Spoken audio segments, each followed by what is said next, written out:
Now, political analyst Dr. Levy Ndou joins us for more. Dr. Ndou, thank you so much for your time. I think first and foremost, let's just start off with the recent developments that we've seen here in Gauteng. An hour or so ago, we saw the ANC in Gauteng holding a press briefing, claiming that they've reached another deadlock with the Democratic Alliance in the province. We heard the ANC Provincial Secretary, Mr. TK Ngqiza, saying that while he's confident that Premier Lesufi would announce the cabinet tomorrow with or without the DA. What do you make of these developments?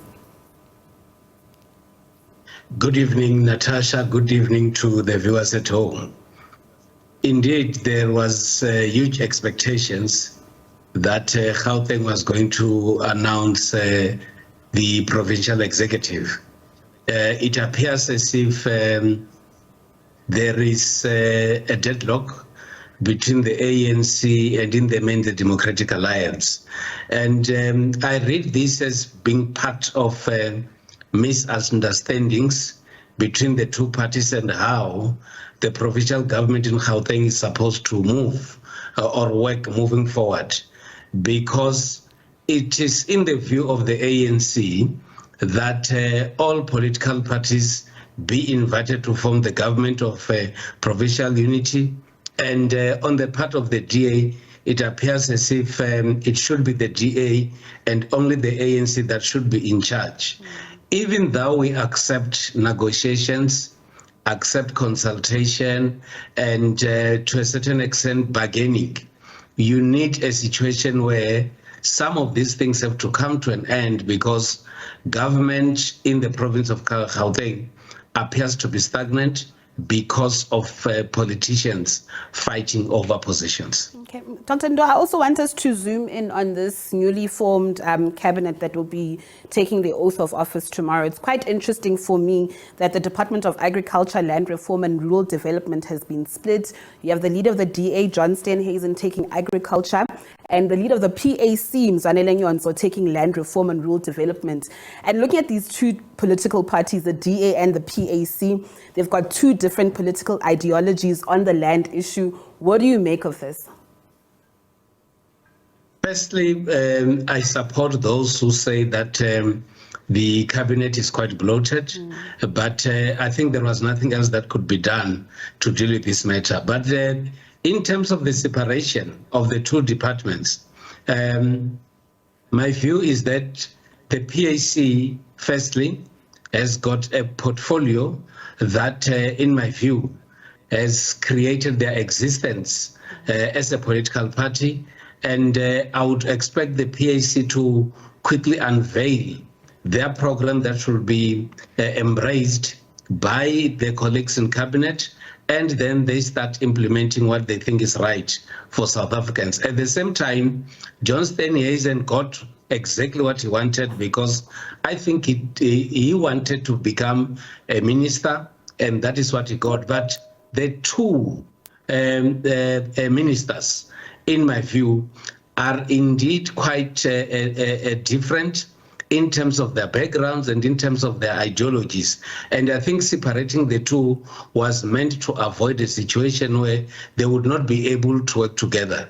But I expect John Steenhuisen to deal with issues of agriculture, food production, and in the main, deal with the issues of exploitation in the farms, and we get the exact view of where the Democratic Alliance stands. And you talk about the PAC's position, especially that of the restitution of land. I'm taken back to a moment where, when the party actually joined the government of national unity, it said that this would be a crucial aspect of the party's involvement in the GNU. It also said that the party firmly believes that land restitution is not just a policy issue, but a fundamental right and a cornerstone of true liberation. Do you think that they'll actually push for the restitution of land through this ministry? Will they not get a pushback, perhaps?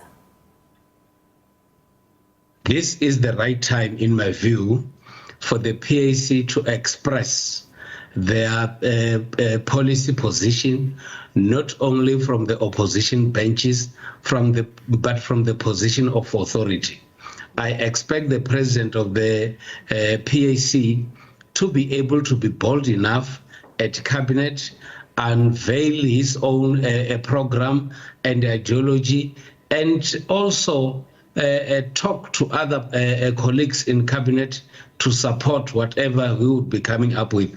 Remember, Natasha, the PAC was a slogan, talks to land first, or they always say Israel too, and referring to the land. In every statement that we'll hear the PAC speak, an emphasis will always be on the land. This, in my view, is the right opportunity for the PAC to convince their colleagues in cabinet and lead this process. And I know they are going to get a lot of support from other political parties in government. I also just want us to go back to, this whole composition of the cabinet, the 32 ministers, the 43 deputy ministers. I mean, look at people's reactions on social media. Others are saying who are the biggest winners, who got a promotion, who got a demotion. You look at Ronald Lamola moving from the Ministry of Justice and Correctional Services to International Relations. Mondli Kungubele and Sihle Zigalala are actually deputizing the ministries that they actually used to lead. What do you make of that?